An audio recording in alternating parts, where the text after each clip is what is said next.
ഓം ശരവണ ഭവ. എല്ലാവർക്കും കാർത്തികേയം യൂട്യൂബ് ചാനലിലേക്ക് സ്വാഗതം.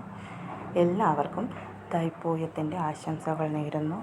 എന്ത് പ്രാർത്ഥനയാണോ ഇന്ന് നിങ്ങൾ ഭഗവാന്റെ പാദത്തിൽ വെച്ചത്, അടുത്ത തൈപ്പൂയത്തിന് മുൻപ് ആ ആഗ്രഹങ്ങളൊക്കെയും ഭഗവാൻ സാധിച്ചു തന്ന് എല്ലാവർക്കും സകല വിധത്തിലുള്ള ഐശ്വര്യങ്ങളും നന്മകളും ഉണ്ടാവാൻ ഭഗവാൻ മുരുകനോട് ഞാനും പ്രാർത്ഥിക്കുന്നതാണ്. അപ്പോൾ നമുക്ക് ഇന്നത്തെ വീഡിയോയിലോട്ട് പോകാം. ഇന്ന് ഞാൻ നിങ്ങളുമായി പങ്കുവയ്ക്കുന്നത് കടം തീരാനായി ഭഗവാൻ മുരുകനെ പൂജിക്കേണ്ടത് എങ്ങനെയാണ് എന്നുള്ളതിനെക്കുറിച്ചാണ്. മിക്കവരുടെയും പ്രശ്നം കടം തന്നെയായിരിക്കും. കടം തീരാൻ വേണ്ടി എന്ത് ചെയ്യണമെന്ന് ദിവസവും ഒരു മെസ്സേജെങ്കിലും വരാറുണ്ട്. ഇന്നത്തെ ദിവസം തൈപ്പൂയമാണ്. കടം തീരാനുള്ള ഈ ഒരു പരിഹാരം ചെയ്യാൻ തുടങ്ങാൻ ഏറ്റവും നല്ല ദിവസമാണ് ഇന്ന്. കാരണം പൂയ നക്ഷത്ര ദിവസം നമ്മൾ എന്ത് തുടങ്ങിയാലും അതിന് വിജയം കാണുമെന്നുള്ളത് ഉറപ്പാണ്. അപ്പോൾ കടം തീരാൻ വേണ്ടി നമ്മൾ ഇന്ന് ഈ പൂജ ചെയ്തു തുടങ്ങിയാൽ അതിന് വിജയം ഉറപ്പായിരിക്കും. ഇന്ന് ചെയ്യാൻ സാധിക്കുന്നില്ല എന്നോർത്ത് വിഷമമുണ്ടെങ്കിൽ വിഷമിക്കേണ്ട കാര്യമൊന്നുമില്ല. അടുത്ത ചൊവ്വാഴ്ച മുതലും ഇത് ചെയ്തു തുടങ്ങാവുന്നതാണ്.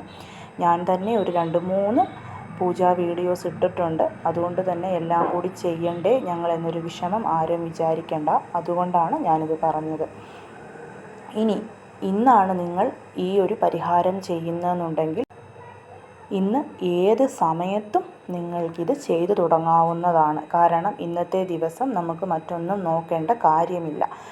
പക്ഷേ ചൊവ്വാഹോരയിൽ ചെയ്യുന്നതാണ് ഏറ്റവും നല്ലത്. ഇപ്പോൾ ഇന്ന് രാവിലത്തെ ചൊവ്വാഹോര കഴിഞ്ഞു പോയി. ഇനി ഉച്ചയ്ക്ക് 1 മണി മുതൽ 2 മണി വരെയും രാത്രി 8 മണി മുതൽ 9 മണി വരെയും ചൊവ്വാഹോരയുണ്ട്. ആ സമയത്തും നിങ്ങൾക്കിത് ചെയ്യാവുന്നതാണ്. ഇന്ന് ചെയ്യാൻ പറ്റാത്തവർ അടുത്ത ചൊവ്വാഴ്ച ചെയ്യുമ്പോഴും ചൊവ്വാഹോരയിൽ തന്നെ ചെയ്ത് തുടങ്ങണം. ഇത് ചെയ്യുന്നത് ഒന്നുകിൽ നിങ്ങൾക്കിത് വീട്ടിൽ ചെയ്യാം, അതല്ല അമ്പലത്തിൽ ചെയ്യാൻ സാധിക്കുമെന്നുണ്ടെങ്കിൽ തീർച്ചയായിട്ടും അമ്പലത്തിൽ ചെയ്താൽ അതിന് വളരെ നല്ല ഫലം നമുക്ക് ലഭിക്കും. എന്താണ് ചെയ്യേണ്ടതെന്ന് വെച്ച് കഴിഞ്ഞാൽ, അമ്പലത്തിലാണെങ്കിലും വീട്ടിലാണെങ്കിലും ചൊവ്വാഴ്ച ദിവസം ചൊവ്വാഹോര സമയത്ത് ഭഗവാൻ മുരുകൻ്റെ ഫോട്ടോയോ വിഗ്രഹമോ വേലോ എന്താണോ കയ്യിലുള്ളത് അതാദ്യം തന്നെ ശുദ്ധം ചെയ്യണം. ഇപ്പം ഇന്ന് തൈപ്പൂയമാണ്. ഭഗവാന്റെ വിഗ്രഹം വേലൊക്കെ ഉള്ളവർ ഇന്ന് തീർച്ചയായിട്ടും ഭഗവാന് പാലഭിഷേകം ചെയ്യണം. ആ ഫോട്ടോ തുടച്ച് വൃത്തിയാക്കി അതിന് മഞ്ഞൾ കുങ്കുമം പൊട്ടൊക്കെ വെച്ചതിന് ശേഷം നമ്മൾ ഭഗവാന് ചുമന്ന കളറിലെ പൂക്കൾ കൊണ്ടൊരു മാല ചാർത്തണം. ചുമപ്പ് തന്നെ വേണം. ചുമന്ന അരളിപ്പൂ, ചുമന്ന റോസാപ്പൂ, ചുമന്ന തെറ്റിപ്പൂ, ചുമന്ന ചെമ്പരത്തിപ്പൂ, അങ്ങനെ ചുമന്ന കളറിൽ എന്താണോ ഉള്ളത് അതുകൊണ്ട് നമ്മൾ തന്നെ മാലയുണ്ടാക്കി കോർത്ത് ഇടുന്നതാണ് ഏറ്റവും നല്ലത്. അമ്പലത്തിൽ പോകുമ്പോഴും അങ്ങനെ തന്നെ വീട്ടിൽ നിന്ന് മാല കെട്ടി കൊണ്ടുപോയി ഭഗവാന് സമർപ്പിക്കുക. നമ്മൾ കെട്ടിക്കൊണ്ടു പോകുന്ന മാല അവിടെ സ്വീകരിക്കില്ല എന്നുണ്ടെങ്കിൽ നമുക്ക് വെളിയിൽ നിന്ന് വാങ്ങിച്ചു കൊടുക്കാവുന്നതാണ്. ശേഷം 6 അരിമാവ് കൊണ്ടുള്ള ദീപം ഉണ്ടാക്കുക.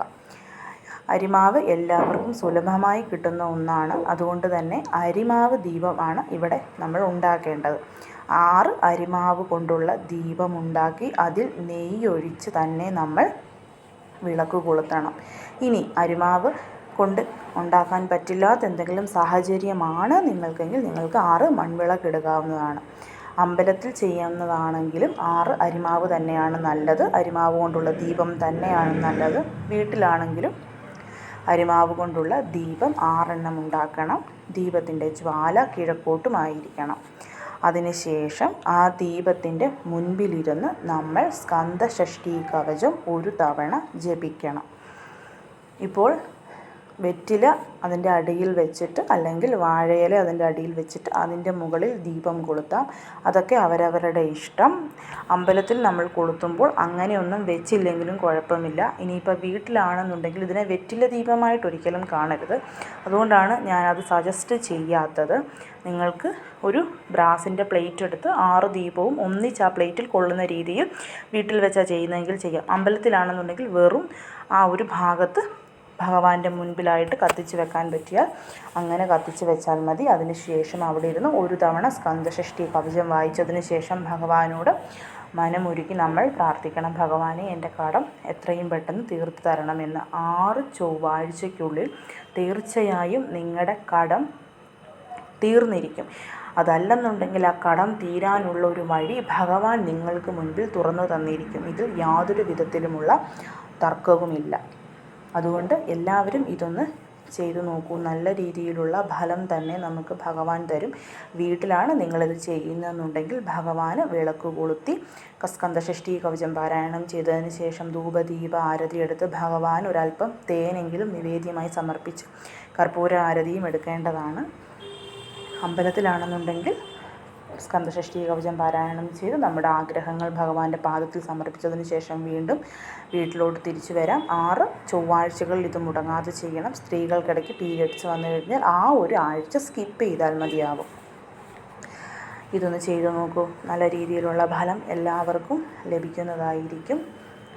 എല്ലാവരെയും മുരുകൻ അനുഗ്രഹിക്കട്ടെ. ഓം ശരവണഭവ.